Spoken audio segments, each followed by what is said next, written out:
just like a pain in the chest. Spilling over in ecstasy. So many people around. We're disappointed in the down. Coucou tout le monde et rebonjour du monde Amalia, salut les filles, et je vous présente une super cosplayeuse, Jonalès. Coucou. Comment ça va aujourd'hui? Ça va super bien. Alors elle est venue en Shira, je prendrai des photos plus tard, vous les verrez sur les blogs et tout. Ça fait combien de temps que tu te cosplays? Moi j'ai commencé en 2006, donc ça va faire plus de 10 ans, ça y est. 11 ans? Ouais, ça fait 11 ans. 11 ans. Ouais. C'était quoi ton premier cosplay? Mon premier costume c'était Tira de Soul Calibur. Je suis fan du jeu. Et depuis, t'en fais combien par an environ? Oula, ça dépend. Ça dépend des projets, ça dépend de l'envergure du projet aussi. J'ai des phases où je vais rien faire pendant des mois et d'autres où en un week-end je vais en faire 2 parce que ça y est, j'ai une idée, il faut que ça sorte. Et tu fais beaucoup de concours? J'en ai fait pas mal. J'ai un peu fait une pause après la finale ECG en 2015. Et là, le dernier que j'ai fait avec Nikita, les sélections pour le C4. Donc on part le week-end prochain pour faire la finale en Hollande. Il faudra nous soutenir, il y a un stream normalement. Et voilà, on représentera la France, il faudra soutenir les couleurs du pays. Ah oui, et le plus loin que tu as été dans les tournois de cosplay, les concours, ça a été jusqu'où et quel est ton prix le plus prestigieux en fait? Alors mon prix le plus prestigieux c'est d'avoir gagné la finale ECG en 2015. On était championne d'Europe toutes les trois en équipe. Ça a été un souvenir merveilleux en fait. C'était sur quel cosplay? On a fait les 3 femmes de Dracula dans Van Helsing, le film. Donc on avait des très grandes robes avec des milliards de perles cousues à la main.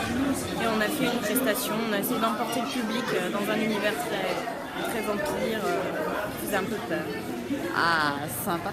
Alors, question bête, quel est le cosplay que tu as préféré faire jusqu'à maintenant dans tes 11 ans de carrière? Parce qu'on appelle ça une carrière à ce niveau-là.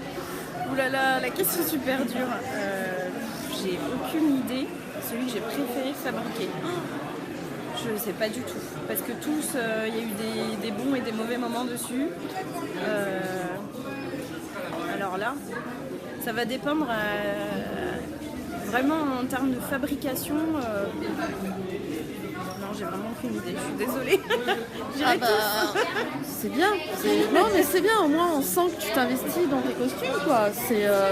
Parce qu'il y en a, ils vont peut-être bâcler un costume pour pouvoir faire un autre derrière.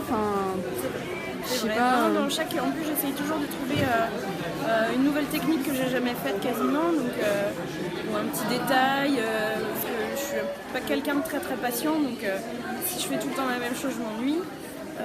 Donc voilà. Pour l'instant, j'ai pas encore. Je crois pas.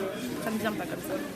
Alors, petite question, tu fabriques tout ou des fois tu pars de modèles déjà existants que tu remodifies? Non, en général, je fabrique quand même tout.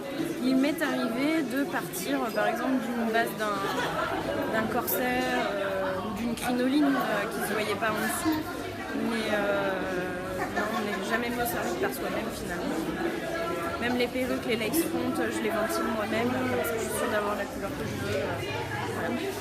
Ah oui, 100% made de maison, une vraie à l'ancienne en fait. Ouais, à l'ancienne.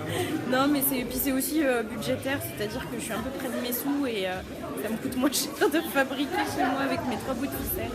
Donc non, des fois j'aimerais bien me dire non, allez, ça existe, ça sert à rien que je me fatigue, mais non, la bourse me retient. Des fois, on a peut-être un meilleur résultat parce qu'on sait où on va aller par rapport à ce qu'on a acheté. Peut-être aussi, comme je disais, effectivement, on est un peu exigeant vis-à-vis de ce qu'on veut, donc au moins là, on sait où on va et il n'y a pas de mauvaise surprise. Et si tu avais des conseils à donner à nos lectrices et visionneuses par rapport... Alors attendez, il y a des free-huggers qui passent, qui pourrissent les interviews. Merci. Voilà. Puisque free-hug, non. Hug-block, j'ai oublié le mien. Non, mais j'ai un panneau Hug-block. Ah, d'accord. J'ai repris le logo de Hug-block et... Puis en fait, le truc, c'est qu'on voulait imprimer sans, mais j'étais tellement claquée, j'ai pas allumé le PC, quoi. Mais voilà. Non, mais c'est vrai, les Hug-blockers... Oui, j'affirme, j'aime pas les hugs. Voilà, je suis méchante. J'aime pas trop les hugs.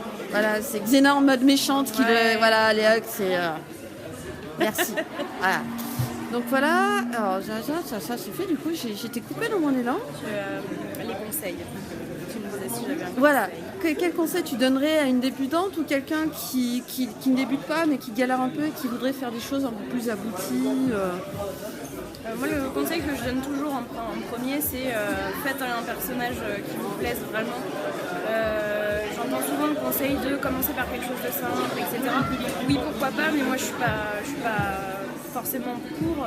Je suis plus pour le personnage vraiment qui va tellement vous motiver que malgré les difficultés, vous aurez quand même envie d'aller jusqu'au bout. Vous n'allez pas à vous dégoûter parce que vous avez fait quelque chose de plus simple, mais d'un personnage qui vous plaise un peu moins. Donc essayez de ne pas être effrayé par la difficulté et vraiment prenez du plaisir. Et de toute façon, ne soyez pas dégoûtés parce que c'est en le faisant qu'on apprend. Et c'est au fur et à mesure que vous allez vous améliorer. Moi, j'apprends encore plein de choses encore aujourd'hui. Je regarde plein de vidéos sur Internet.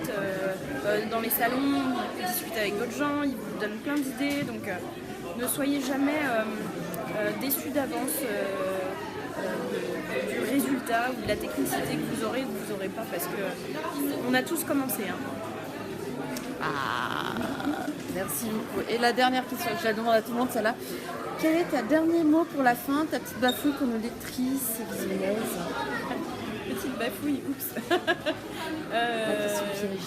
Oui, c'est ça, c'est la question piège.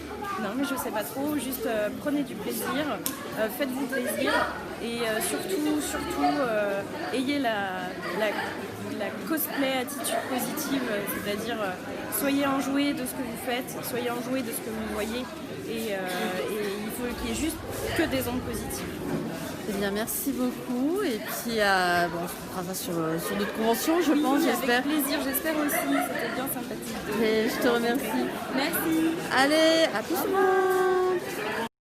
monde.